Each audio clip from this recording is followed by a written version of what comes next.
Hey, I thought I'd go over the Alice in Wonderland story vocabulary because I didn't do it yesterday. I was very poor at setting this activity up. This is a new document. I thought I would do this video, and I think I only have 3 minutes to talk, so I got to move fast. Here we go. Literary element. All y'all should know what this is. You probably do, even if you don't know it by literary element.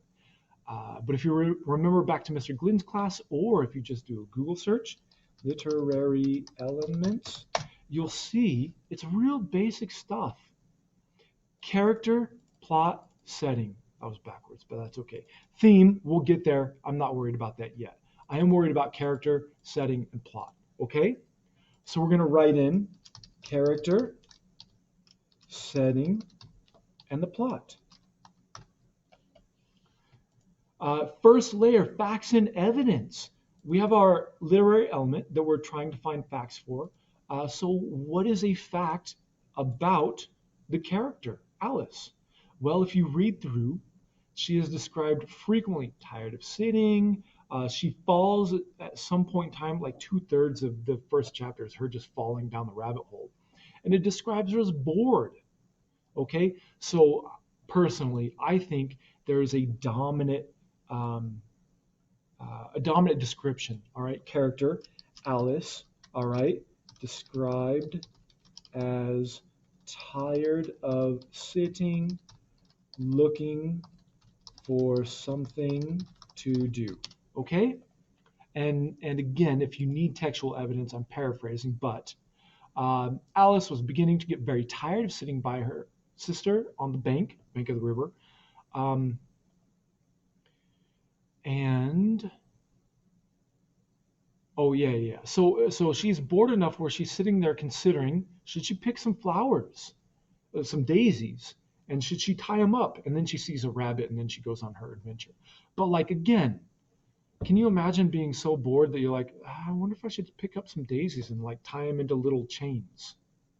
Okay? So to me, that description describes her as bored. Maybe we disagree about that. Maybe that like you really like, making daisy chains. Maybe, I don't know. I'm a 44-year-old man. That stuff doesn't interest me anymore. Okay, so at any rate, Alice is described as bored. All right?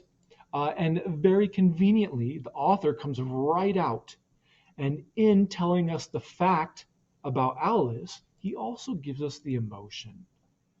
Tired, bored, looking for stuff to do.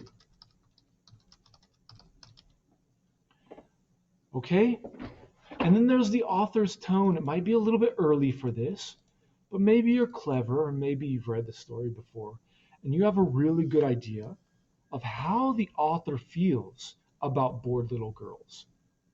Given how he describes Alice, do you think the author's tone shows that the author thinks boredom is a portal to good things and self-expression and growth? Or do you think the author feels that boredom is a portal to bad things and to mischief and people not being their best selves? Okay? So that's what author's tone means. Given how he describes Alice as bored, and given the consequences of her choices when she's bored, how do you think the author feels about Alice? How does he feel about people in that situation? Like, what is he trying to convey to the reader through Alice, through her actions, and through her consequences? All right? What does the author think is valuable for you to learn about the situation, plot, character, etc.? Okay, I'm going to let you fill that in again. It might be a little bit early for that. Maybe we need to get a few chapters in to really get a feel of whether the author feels judgmental or opportunistic or good. Okay? Setting. The setting is right in the title. It's Wonderland. However, I hope that you're a little bit more clever and you recognize chapter 1, 2/3 of it happens in the rabbit hole. What's the emotional impact? Well, both boredom and curiosity. Okay?